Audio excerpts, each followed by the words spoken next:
pagkain Pinoy tanyag maging sa ibang bansa. Kung matatandaan nyo nga, bida sa New York ang isang restaurant na Pinoy ang lutuin. Puring-puri nga na maging ng mga international chefs ang pagkain natin, maging ang mga celebrity chefs na sina Anthony Bourdain ng CNN at Bizarre Foods host na si Andrew Zimmern. Puro papuri ang nasabi sa Pinoy cooking at ilang beses ng My Filipino Contestants Award-winning na programang Top Chef sa Amerika na may mga nanalo na nga din dito na Phil-Am at yung huling nag-third runner-up, nagwagi sa cooking challenge na tampok ang ating lutuin. Nako, kasama natin si Chef Ramon Antonio, isang eksperto sa pagiging globalized ng Lutuing Pinoy. Good morning po, Chef. Morning, Chef. At kasama rin naman natin si Lars Rojas, editor ng food blog ng pepper.ph. Good morning, Lars. Good morning. Ayan, tikim ng tikim. No, tikim ng tikim ng pagkain. Oo. Kasama rin natin si Nicole Fonseca, ang may-ari ng Jeepney Filipino Gastropub na sumisikat sa Amerika. Live via Skype mula sa New York. Good morning, Nicole. And good evening there in the U.S. Good morning. Hi. Hi. Ayan, hi. All right, Nicole, can you tell us your background? You're a Filipino-American. How did your family get to America and how long have you been there? Sure. My father is from Cavite, and my mother is from La Union. And they came here in the 60s, you know, like a lot of Filipinos looking for opportunities. My father joined the U.S. Navy. My mother was, of course, a nurse. And I grew up in California. And my background was not in restaurants. I was in advertising, actually. I was working for one of the best ad agencies in New York City. It was very like Mad Men. But I segued into restaurants, and here I am. And what made you decide to open up a Pinoy restaurant? Yeah, I get that question a lot.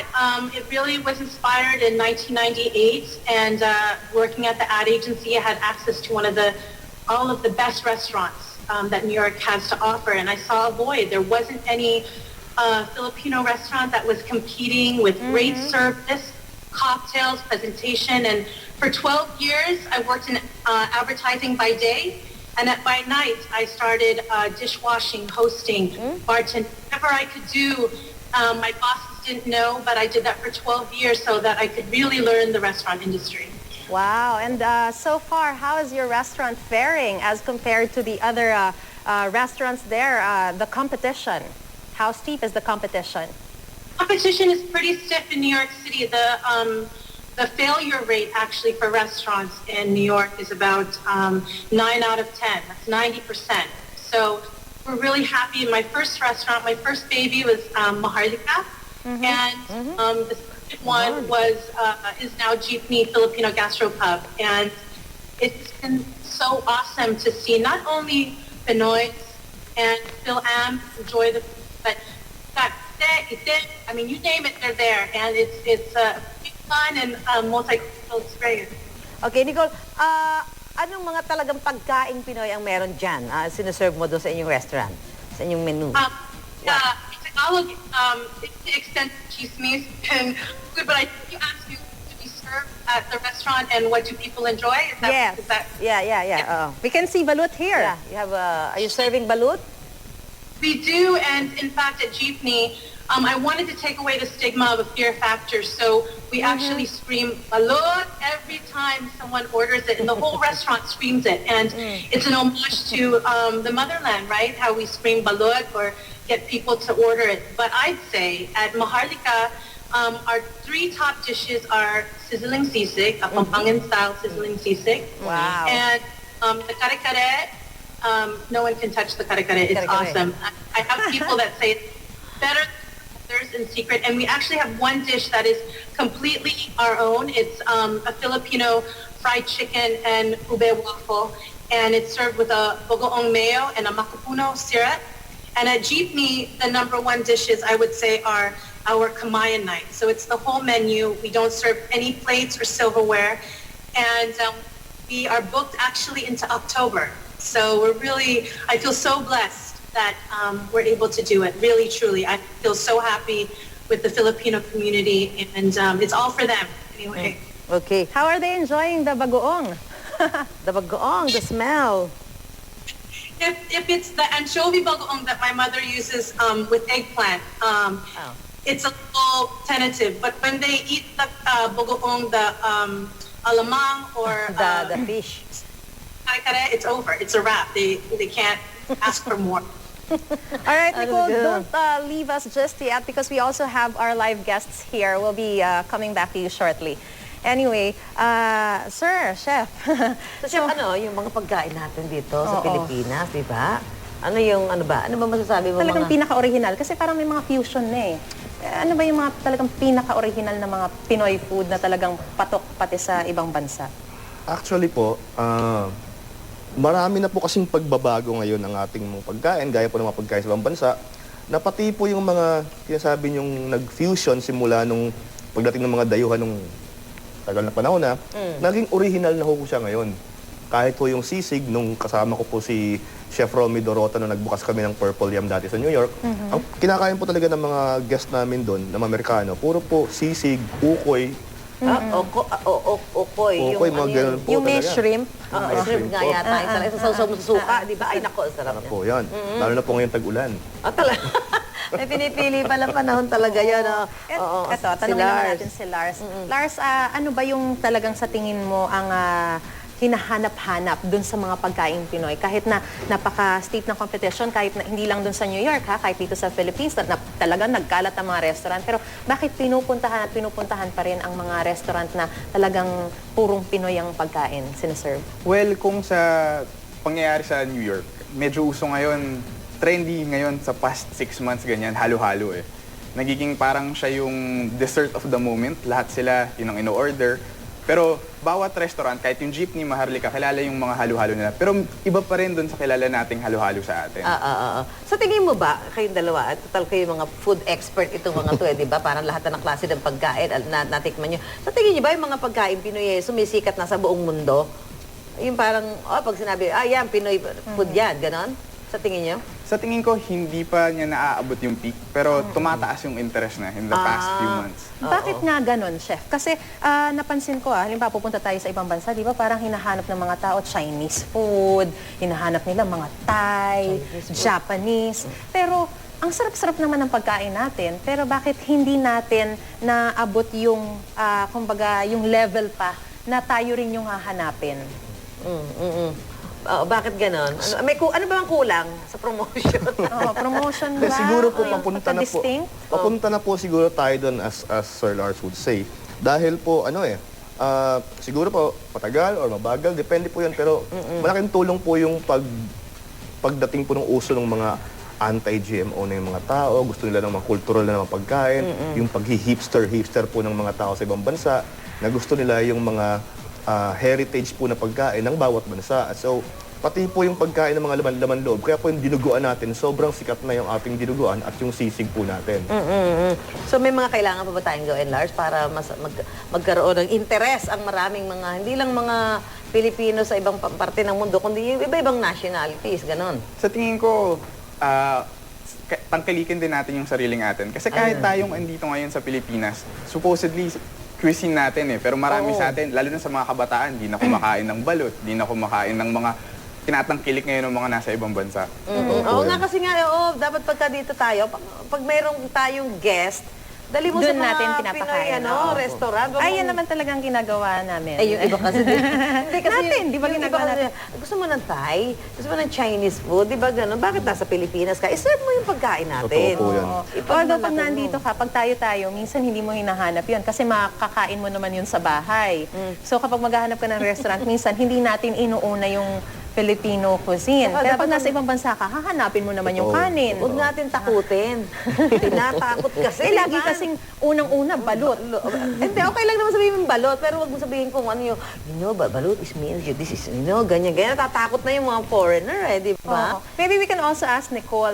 Nicole, aside from Filipinos, have you seen or noticed an increase in foreign customers in your restaurant?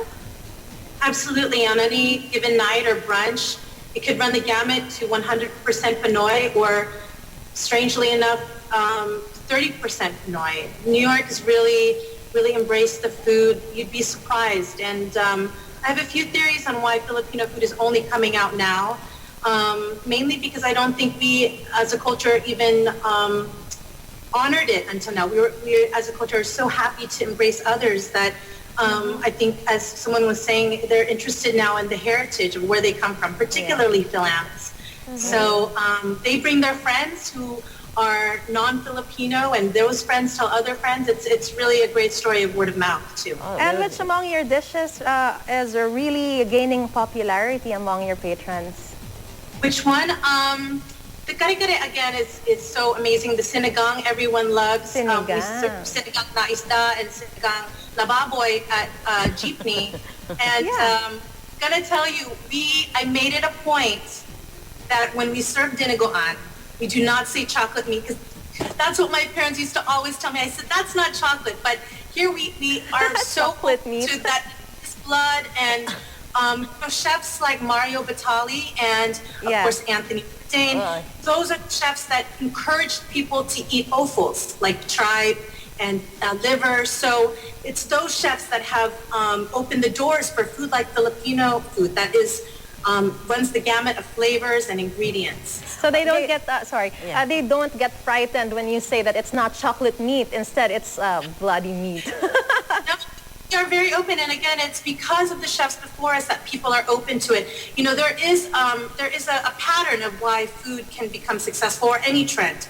And for food, it is really foodies. They open the doors by being interested, and then there are trend followers that follow the foodies. So really, when you want to target a market with food, get the foodies first. And if they like it, they will tell their friends. And then it's like the book, The Tipping Point. This is how things can expand into a trend. And hopefully Filipino food isn't just a trend. It becomes part of the mainstay. And I hope that one day people know pancit just like they know pad thai.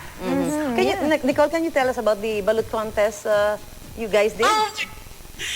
This guy is crazy. He went last year, he did 18, and mind you, we thought he had a leg up because he was Pinoy. We found out later he had never had balut before. And then this year he came back, and the guy did 37 balut in 5 minutes. Wow. Right? 37, huh? But second place was a Puerto Rican gentleman, very cute, very guapo. His girlfriend is Panay. They entered the contest together. He did 23. And was a sight. It was, but again, it was awesome. We did a Cebuano lechon, and so many people came. I'm so thankful that Filipino food is out there. Pagpunta natin ng New York, punta tayo sa ano niya. Sa jeepney. Nicole, Nicole, what do you have to say about Filipino contestants from Top Chef? You think they're really helping in adding popularity to Pinoy cuisine? Of course, as we've kicked open the door of Filipino food, I hope that there are more entrepreneurs that seek this. You know, we as a culture, it's hard to take that risk to be an entrepreneur, and knowing that the failure rate is so high is pretty daunting. But it only helps the cause, because if they're good, if they contribute to the reputation. All right, it before means we say all of us goodbye, benefit. are you planning to add branches or to franchise? You bet. I have a couple of things up my sleeve with my team, Enzo Lim and Tomas de los Reyes, Chef Miguel Trinidad. We are hoping to spread Pinoy love everywhere. Yeah, congratulations and more power to you. Thank you, Nicole. Yan, okay, dito na tayo sa ating mga food expert naman dito sa Pilipinas, no? So, yun, yung ginagawa ni Nicole, makakatulong para magkaroon ng mas awareness pa yung ibang mga nationalities about Filipino dishes, ganyan.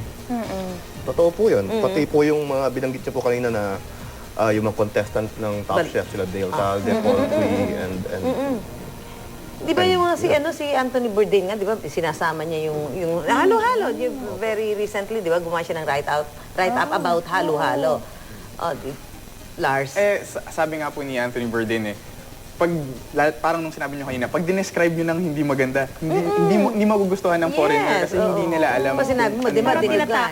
Serve mo yung dinugan. Hayaan mo muna niyang kainin. Yun nga daw. Before mo sabihin na dugo pala yun. Hindi, kasi pag natikman na niyang masarap, wow, di ba? What is this? Huwag mo muna siyang takutin. Kasi pag tinakot mo agad, di ba, kahit tayo sa ibang bansa, di ba, pag ano yan, galing pag gumagapang po, ay, ganun ka na agad. Pero tikman mo muna. Ano daw yung opinion niyo doon sa fusion ng Pinoy at iba pang mga banyagang lutuin? Actually po, magandang stepping stone po yun. Although sa industriya ayaw nila ng F-word po na yun. Ano? Pero kung open-minded po tayo, isa pong paraan para mapakain sa iba't ibang lahi at mga kasamahan natin kahit sa mga bata. Yung ating mga pagkain, gagawin yung medyo accessible na merienda. Gaya ng merienda ngayon. Iba na yung merienda natin noon kasi merienda ngayon. So kung gagawin yung, kasi hindi ako pwedeng gawing medyo fine dining o masyado yung iba, pero although pwede, para maging ng mga masa is pwedeng gawing casual na pagkain yung ating mga Pinoy. Gaya ng iba ginagawang sisig yung burger, yung mga ganun. Okay lang yun. In any way we can. Talagang very creative, no? Mama, sa balot, ano pwede pang gawin sa balot? Pwedeng gawing pate, gaya ng ginagawa ko po ng Viamari nung unang panahon. Ano gagawin pati? Bine-blender po na. Yes, yeah. Sinaserve sa Parang mga spread. foreigner. Huwag mo na sabihin, Hindi sabihin mo mo na liver sinabi. spread yun. Yung pala Tama yun. po.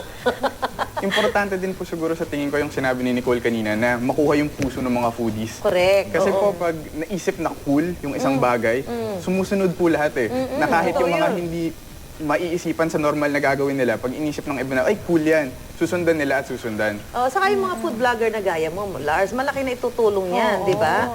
Yung, di ba? Punta yan ang punta ng mga restaurant. Iba't ibang kaya restaurant, nakain, di ba? tapos i-critique nila yung Tapos sabihin mo yung price, na yung price ng mga pagkain natin, sobrang mura compared sa price ng iba. Di ba? Tama yun eh. Once na maging craze, di ba, Lars? Talagang pinipilahan. Minsan, hindi matapos-tapos yung mga pila sa mga iba't ibang mga kainan eh. Kasi Pero, oo. ano kaya sa tingin nyo yung parang pinakasangkap talaga na talagang yun yung nagpapadistinct sa Filipino dish? Kasi di ba, halimbawa sa iba, parang sa Thai, di ba, yung iba't ibang spices nila, yun yung ano eh. Ang Yun yung Chinese hinahanap naman, hindi Chinese, mamantika eh. No? Tsaka, ano ata. Hindi naman po siguro yung lahat. MSG. Hindi, saka mamantika. Oo, yung food, ano nga tawag daw? Food. Hindi, pero flavoring ba yun? masarap din yung mga yun eh. Pero ano kaya sa Depende, Pinoy yung mga food? chapsuy. Siguro, hindi naman sa isang ingredient, pero sa tingin ko, ang diferensya ng pagkain natin, kumpara dun sa mga matatry mo na international, mas bold eh. Hindi subtle, hindi nagtatago. Parang, ito yung lasa, ito yung masarap. Oo nga. Parang lechon. Totoo po yun. Lahat po ng kumbaga sa kung merong alat, malakas yung alat, malakas yung tamis, malakas yung gano'n. Yung talaga pong kumbaga sa damit, makulay. Parang gano'n. Yan. So, hindi po mahihain ang pagkain natin. Oo, basta dapat i-encourage natin yung ibang, pag nandito yung mga foreigner, huwag nyo silang dalhin sa mga kung saan nila gustong restaurant. Dahil mabita, this is the only open restaurant. Tsaka yung Filipino chef natin sa White House. Oo nga, di ba? Oo, tingin mo nagustuhan nga Talagang ng presidente ng Amerika yun. nagdadagdag sa tatak Pinoy, di ba? Adobo. Adobo. Since 2002, 2005 po yata si Cristeta. So, Ayan, basta si Lars, ituloy mo lang yung pagtikim ng pagtikim, ha? Susuporta ka namin. Si chef nga, mamaya, 3 restaurant sa no? sa Binondo po mamaya. Sa life. Every week. Every week. Nako. Sama mo nga kami dyan sa tikim ng tikim. Okay, salamat po, Chef Ramon Antonio at Lars Rojas ng Pepper.ph para sa pakikipagkapihan at kwentuhan niyo sa amin ngayong umaga. Salamat Dami din po. tinitikmang pagkain itong mga to. Magbabalik